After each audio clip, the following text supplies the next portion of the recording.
ta gloire remplisse l'univers. Seigneur, lève-toi au-dessus des cieux, que ta gloire remplisse l'univers. Je t'exalterai, Seigneur, parmi toutes les nations. Je célébrerai, je chanterai ta gloire. Car ton immense amour s'élève jusqu'aux nues. Ta fidélité jusqu'aux cieux. Seigneur, élève-toi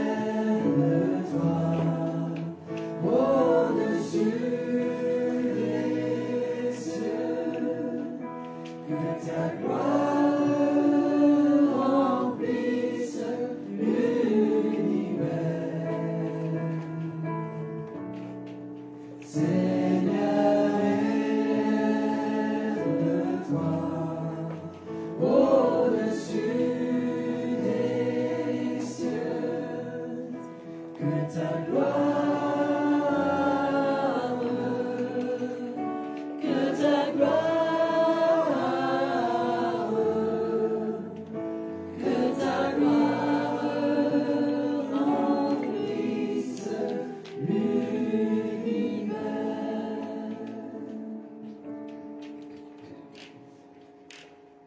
Seigneur, nous te remercions pour ce repas. Nous te remercions pour ce privilège que tu as fait de nous, tes enfants. Merci de nous rendre attentifs à ta parole. Merci vraiment de permettre qu'elle touche non seulement notre esprit, mais notre cœur. Que vraiment, tu crées à nous le vouloir et le faire.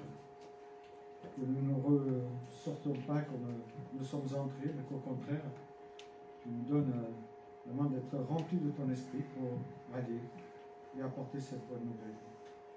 Nous te prions, Seigneur, de présider ce moment afin que toute gloire te soit rendue. Au nom de Jésus-Christ. Amen. Merci à Denis et au chanteur.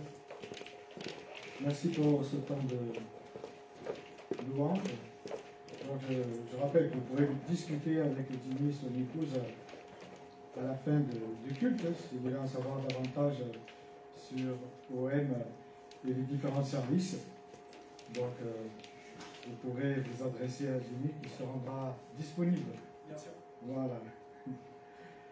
Donc, nous connaissons tous cette parabole de Marc, au chapitre 4, où il est question de ces quatre terrains qui vont recevoir une semence. Ces quatre terrains qui nous rappellent ce que Jésus veut nous dire au travers de ces métaphores, on pourrait dire, en tout cas paraboles. Et Jésus va instruire encore une fois ses disciples en paraboles. Donc on sait que la plupart de ces discours, c'était des paraboles. On a comptabilisé à peu près 65-68%. Jésus parlait en parabole.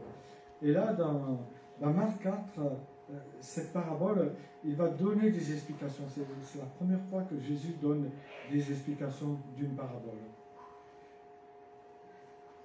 Alors, il est question de certaines graines qui tombent au bord du chemin, vous savez. On se demande pourquoi aussi cet agriculteur, il va mettre des graines au bord du chemin. Donc, mais en tout cas, Jésus prend cet exemple et dit que ces graines qui sont tombées au bord du chemin, tout de suite, les oiseaux arrivent et les dévorent.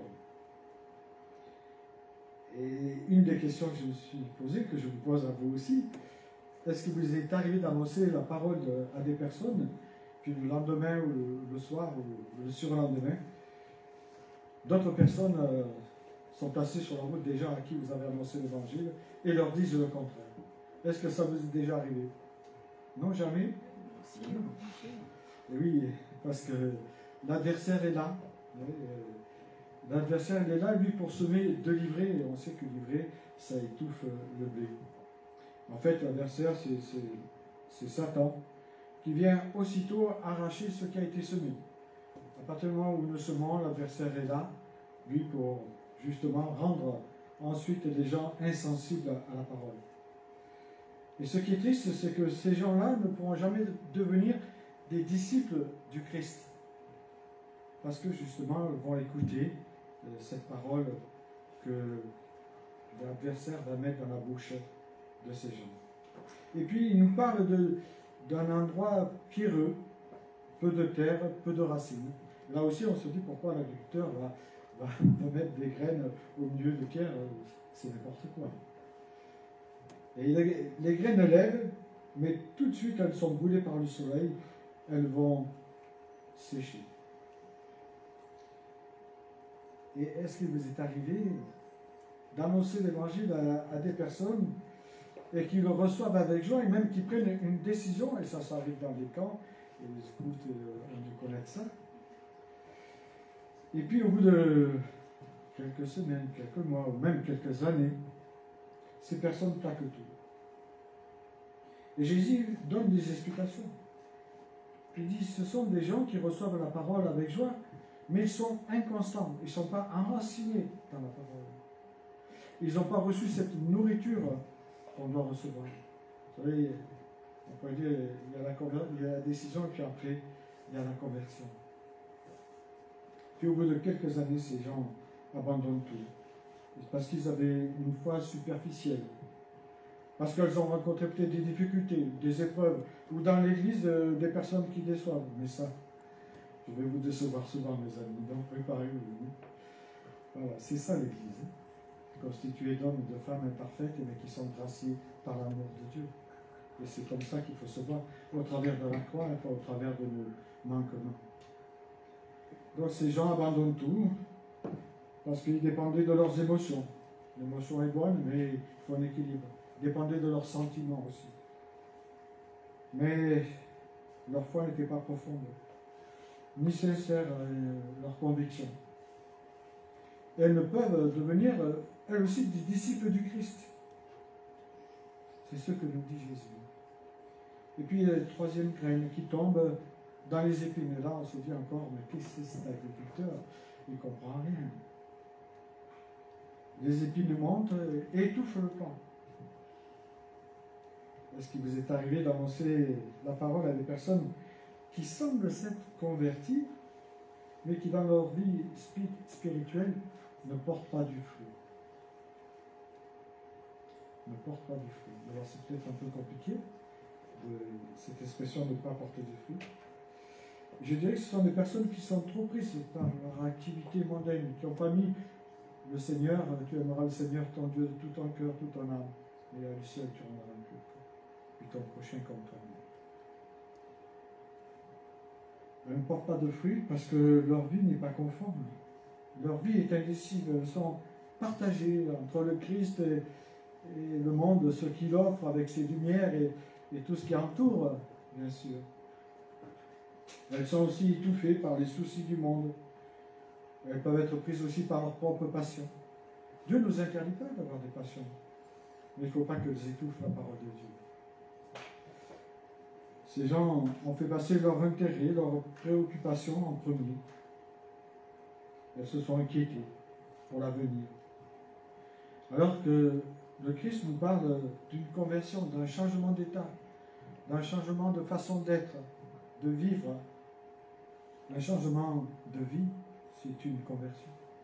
Et puis il y a le quatrième graine, alors là, ouf, enfin on se dit, l'agriculteur il a compris, il fallait semer dans la bonne terre.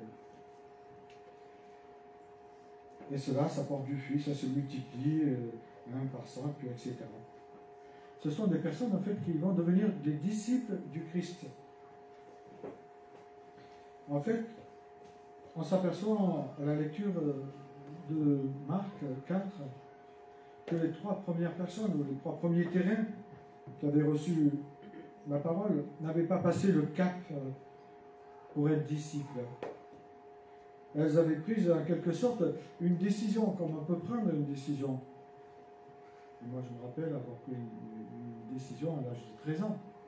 Mais je n'étais pas converti. Il n'y avait pas la conversion.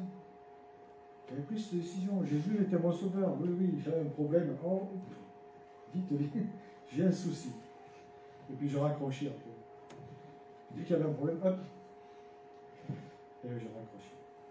Mais ça m'a amené dans des situations très compliquées. Et donc, puisqu'on est avec quelqu'un d'OM, je veux partager ce texte que nous connaissons tous de Matthieu 28, ce texte qu'on a lu et relu, qu'on a entendu, entendu, mais qui peut nous rappeler aussi certaines choses, parce que la répétition, c'est l'art d'apprendre, comme dit certains auteurs. Donc il est question des 11 disciples qui se rendent en Galilée, comme Jésus leur avait demandé, et dès qu'ils l'aperçurent, ils adorèrent. Donc ça c'est formidable, ils aperçoivent Jésus, ils l'adorent, mais il y en a quelques-uns qui doutent, il nous est dit. Et puis Jésus se présente à eux et dit « J'ai reçu tout pouvoir, dans le ciel et sur la terre. Allez donc dans le monde entier. Faites des disciples parmi tous les peuples, baptisez-les au nom du Père, du Fils, Saint-Esprit, et apprenez-leur à obéir à tout ce que je vous ai prescrit. Et voici, je suis moi-même avec vous chaque jour jusqu'à la fin du monde. » Allez, faites des nations des disciples, c'est quelque chose que nous comprenons assez rapidement. Mais il est question d'aller, de faire des disciples, c'est-à-dire de les enseigner. Donc ça va beaucoup plus loin que d'annoncer l'évangile, puisqu'il est question de former des disciples. Et à la lecture de ce passage, on comprend qu'il ne s'agit pas simplement d'annoncer simplement l'évangile. C'est déjà bien, il faut annoncer l'évangile. Hein. Vous pouvez continuer à annoncer l'évangile, c'est très bien. Et même, il ne s'agit pas de faire prendre simplement une décision. Et ça aussi, c'est très bien, il faut le faire. Les deux sont bien. Faire accepter les gens comme Jésus comme sauveur, c'est une bonne chose. Non, cela va beaucoup plus loin. Le Christ va beaucoup plus loin. Puisqu'il est question de faire des disciples. Il est question de faire des disciples. C'est un mot qu'on entend souvent dans le milieu chrétien, qu'on peut retrouver sur Internet, sur tous les réseaux sociaux. Mais vous savez combien de fois le mot chrétien apparaît dans le Nouveau Testament? Tiens, voilà, si vous vous souvenez. Combien de fois le mot chrétien apparaît dans le Nouveau Testament? Allez-y, dansez-vous. Hein. Une fois? C'est pas beaucoup, hein? 300. Combien? 300. Ouais, on enlève les 2 zéros et c'est juste. 3 fois. Ah, mais je n'ai pas précisé, il y avait une virgule. Voilà, tu n'as pas précisé. Je te remercie. Merci d'avoir trouvé. Moi-même, je ne m'en souvenais pas. Hein. Mais par contre, le mot disciple, vous savez combien de fois il apparaît? Le mot disciple? Allez-y. Lancez-vous. Combien? 300, sans virgule. Oui, c'est presque ça, c'est 270 fois. 270 fois, il est question de disciples dans la parole, dans le Nouveau Testament. Donc, on voit que c'est très, très, très important. Mais au fond, c'est quoi un disciple de Jésus? Bon, ça vient du latin, hein, discipulus, qui est un élève, hein, en fait, c'est un élève. Et ce qui est intéressant, c'est de voir qu'au début de son ministère, Jésus nous indique ce qu'est un disciple. Vous savez, quand ils appellent à sa suivance, il leur dit « Suis-moi ». Et puis, dans Matthieu 4, 19, il leur dit qu'un disciple, en fait, c'est quelqu'un qui va porter du fruit à son tour. Alors, des fois, ça peut nous écraser, tout ça. Hein. C'est celui qui suit Jésus, bien sûr, qui a fait de Jésus son Seigneur. Donc, le Seigneur a pris toute la place dans sa vie. C'est quelqu'un qui est à l'écoute de l'enseignement du Maître et qui désire tout faire pour l'imiter. ça se complique. Il ne se contente pas seulement d'écouter ce que dit le maître, mais il lui obéit. Vous savez, il y a l'écoute et puis il y a la pratique dans la parole. Il y a souvent une distance entre les deux. En fait, le disciple, la parole nous dit qu'il ne peut pas vivre sa foi comme il entend, mais comme le Christ lui demande de vivre sa foi. Et c'est pour ça que dans Matthieu 7, 21, il dit « Ce n'est pas ceux qui me diront Seigneur, Seigneur qui entreront dans le royaume de Dieu, hein, mais seulement ceux qui pratiquent la parole, ceux qui la mettent en exécution dans leur vie, ceux qui la prennent pour argent comptant pour eux. » En fait, un disciple devient automatiquement membre de l'Église universelle, qui est unique. Hein. Il n'y a qu'une Église universelle, hein, je vous rassure. Éphésiens 4.4 nous en parle justement de cette Église universelle dont nous faisons partie, nous, si nous avons accepté le Christ. Si nous avons accepté le Christ, nous faisons partie de l'Église universelle, nous dit l'apôtre Paul. Il y a un seul corps et un seul esprit. De même, Dieu vous a appelé à une seule espérance lorsqu'il vous a fait venir à lui. Donc on voit que nous faisons partie de l'Église universelle. Jusqu'à là, c'est pas mal. On fait partie de l'Église universelle. Pour moi, c'est pas trop dérangeant. Mais après, dans l'Écriture, si vous étiez là au début, vous avez entendu, j'ai lu un passage de 1 Corinthiens. Et ce passage de 1 Corinthiens nous dit à l'Église de Dieu qui se trouve à Montélimar. Non, c'est Corinthe. Voilà. Et donc, il est question de l'Église locale ici. Et si vous prenez Romains 16, par exemple, il est question là aussi de l'Église locale. Et plusieurs fois, plus d'une centaine de fois, il est question d'église locale, alors avec, par exemple, dans des maisons, dans des lieux à l'extérieur, mais il y a toujours un nombre de chrétiens réunis. Et là, c'est le plus grand défi qui nous est donné en tant que chrétiens. C'est faire des disciples du Christ. Allez, faites des disciples du Christ. Il est question de faire des disciples du Christ, pas de faire des disciples. Ce sont des personnes à qui on a annoncé l'évangile et qui ont pris en premier abord une décision. Mais ça va plus loin. Le disciple du Christ, on voit qu'il s'est investi dans l'église locale. On parlera de Timothée, de bien d'autres. Il s'était investi dans une église locale. Alors certains diront qu'on peut vivre sa foi sans église locale. L'Écriture dit le contraire. Ma foi, vous pouvez la vivre comme vous voulez. Mais moi, je vous dirai ce que dit l'Écriture. Je ne peux pas vous dire autre chose. L'église locale est voulue par Dieu. Elle est considérée comme telle par les apôtres. Il nous est dit en Corinthiens 1.2, je le répète, à l'église de Dieu qui est à Corinthe. Et puis en Romains, il y a autre chose. En fait, les églises locales sont des manifestations visibles en fait de l'église. Mais partielles, bien sûr, c'est qu'une partie de l'église universelle, dont nous sommes aussi membres les uns des autres. Mais la question, est-ce qu'il vous est arrivé de porter du fruit? Moi, je ne vais pas vous mettre mal à l'aise. Donc, d'annoncer l'évangile, de voir des gens qui se donnent à Christ, et ces gens se sont investis dans une église. Est-ce que ça vous est arrivé? Je vous regarde pas. Faire des disciples. Depuis 20 siècles, la preuve est faite. En fait, il faut être disciple de Jésus-Christ pour faire des disciples de Jésus-Christ. Mais si je ne suis pas disciple de Jésus-Christ, comment je peux faire des disciples de Jésus-Christ? Je risque de ne pas remplir les conditions. Et il est certes possible de faire des disciples, mais ce sont des disciples d'un homme, d'un mouvement, même. Ça peut aller plus loin, dans une secte. Et on le sait dans 1 Corinthiens 3, Paul, justement, va reprendre cette église de Corinthe et il va dire, mais vous n'êtes pas disciple de Paul, ni d'Apollos, vous êtes disciple du Christ. Ensuite, il est question de partager cette bonne nouvelle avec mon prochain. Mais ça ne s'arrête pas là, de nouveau. puisqu'il nous est demandé de faire des disciples. Alors on partage la nouvelle avec les moyens qu'on a, ça peut être les camps, ça peut être le cinéma, ça peut être... Mais ensuite il est question d'en faire des disciples. Et c'est là où les choses se corsent, deviennent plus compliquées pour nous. Leur apprendre à connaître le Christ, leur apprendre à connaître sa parole, cela inclut un enseignement solide afin qu'ils obéissent au Christ.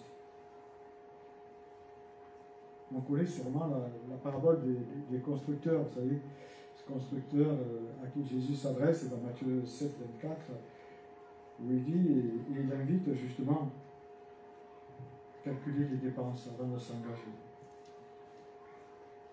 Les deux constructeurs, il y en a un qui va bâtir sur le sable, il y en a un qui va bâtir sur le roc, et puis un peu plus loin dans Luc, il va dire de calculer la dépense. Donc tout cela fait partie de l'enseignement qu'on doit annoncer et donner à ceux qui viennent au Christ. Cet enseignement, on pense qu'il y a 3 grands axes en général. C'est le renoncement, renoncer à soi-même. Voilà, c'est difficile. Si vous voulez savoir si j'ai renoncé à moi-même, demandez à ma femme. Elle est plus au courant qu'à n'importe qui. Bon, voilà, je passe plus de temps avec elle qu'avec n'importe qui. Et puis les questions de porter sa croix.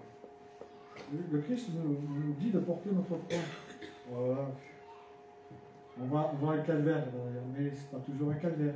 Mais il peut y avoir des difficultés dans la vie chrétienne. Ce n'est pas toujours simple. Suivre le Christ malgré tout. Et puis avoir l'amour les uns pour les autres. S'aimer inconditionnellement. Savoir mettre les choses à plat quand on s'est frotté les uns avec les autres. Pas faire ou mettre aux oubliettes nos tensions. Non. Le Christ nous invite à les régler. À régler nos tensions. Là, c'est un peu plus difficile. Déjà, dans les couples, c'est difficile. Alors, dans l'Église, c'est encore plus difficile. Mais pourtant, le Seigneur y gagne, puisqu'il nous dit, c'est à l'amour que vous aurez les uns pour les autres que les gens croiront. Dans Jean 15. L'Église n'est pas parfaite, on le sait. Et il faut l'accepter.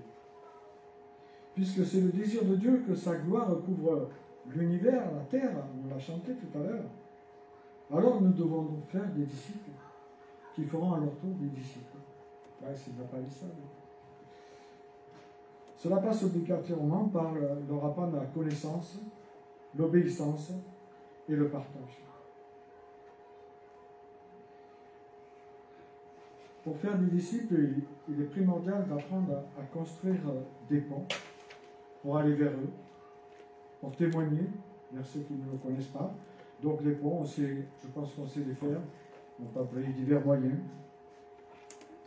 Mais aussi, il est indispensable de construire des ponts pour les amener dans une église dans laquelle ils se trouveront leur place, dans laquelle ils pourront vivre leurs dons. Et tout simplement, on peut inviter un contact de nos proches lors de nos événements communautaires.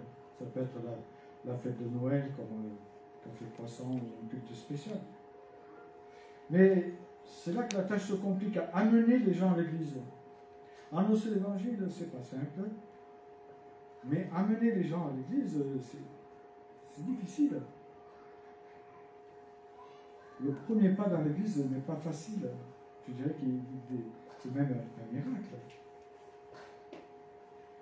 Bien sûr, parfois, même souvent, moi j'ai échoué de faire des disciples. Parfois, j'en étais déçu de voir où en étaient les personnes qui avaient entendu l'évangile. Mais Dieu nous invite à persévérer parce qu'on ne sait pas jusqu'à la fin ce qui va se passer. Parfois, on peut se croire incapable de se dire j'ai jamais fait de disciples. Mais comment savoir si vous avez fait des disciples? C'est lors de la résurrection que vous aurez le résultat. Hein. Dieu ne donne pas le résultat ici-bas, hein. Sinon on risquerait de se gonfler. Et puis, il ne faut pas oublier que Dieu ne choisit pas des gens parfaits, des gens qui sont capables pour sa mission. On le voit. Hein. Dans tous les disciples, il a choisi qu'un érudit, c'était que l'apôtre Paul, les autres non. C'était des pécheurs, des hommes normaux, on va dire entre guillemets. Mais le Christ, lui, peut nous rendre capables. Lisez la parole et vous vous rendrez vite compte que les témoins de la foi, comme il a été dit dans Hébreux 12, qui nous ont procédé, n'étaient pas des personnes compétentes. Hein. Si vous lisez Hébreux 11, vous allez voir, ouais, ils n'étaient pas parfaits, hein, loin de là. Ils n'étaient pas sans défaut.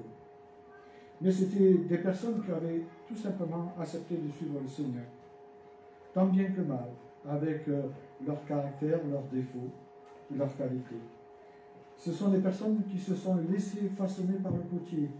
Et c'est ce que le Seigneur nous appelle à nous laisser façonner par le potier. Et je vous invite à prier. Et pendant ce temps, notre ami peut jouer. On se dit. Et après on chantera. Et quand justement on laisse le Saint-Esprit nous parler, peut-être au Seigneur de lui demander de nous reconsacrer, de nous visiter, afin que nous ayons ce désir de faire des disciples, pas seulement d'annoncer l'Évangile, mais que le Seigneur mette dans notre cœur, dans notre esprit, ce désir de faire des disciples. Oui, Seigneur, merci, parce qu'un jour tu as mis sur ma route des personnes qui m'ont parlé de toi, des personnes aussi qui sont allées plus loin puisqu'elles m'ont enseigné, elles ont fait de moi un disciple. Merci de permettre que chacun de nous puissions parler de toi à un voisin, une voisine, à un ami, à un proche parent, à nos enfants ou à un membre de nos familles. Oui Seigneur, mets dans notre bouche des mots parce que tu vois notre incapacité, notre timidité. Et toi seul, par ton esprit, peux faire cela, peut révolutionner notre être pour que nous puissions parler de toi. Mais que tu nous donnes aussi la force et l'intelligence et la sagesse pour permettre que ces personnes-là deviennent des disciples. Donne-nous de ne pas les abandonner, mais au contraire de prier régulièrement pour eux et de savoir les enseigner. Et si nous ne savons pas les enseigner, alors dirigeons-les vers des personnes qui pourront les enseigner sainement. Oui Seigneur, merci, parce que tu es ce Dieu qui voudrait que tous les hommes soient sauvés. Tu voudrais que, c'est vrai, cet univers soit rempli de ta présence, mais nous savons que l'adversaire est là pour semer l'ivraie, pour mettre des ronces, pour enlever ce que tu auras semé sur des cailloux ou au bord du chemin. Et nous te prions, Seigneur, que tu nous conduises chaque jour dans nos vies, afin que nous soyons des disciples affermis, des disciples qui ont envie de te suivre malgré tout. Oui, que nous puissions avoir ce vouloir et ce faire pour marcher dans tes pas, afin de te ressembler, afin d'être ce témoin que tu veux que nous soyons. Oui, je te prie pour chacun de nous ici présents, que ce soit pour les jeunes ou moins jeunes.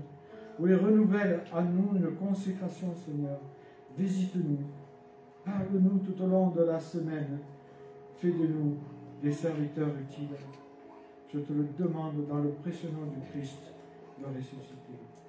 Amen. Je vous invite à vous lever et nous chanterons le chant « Dites-le fort ».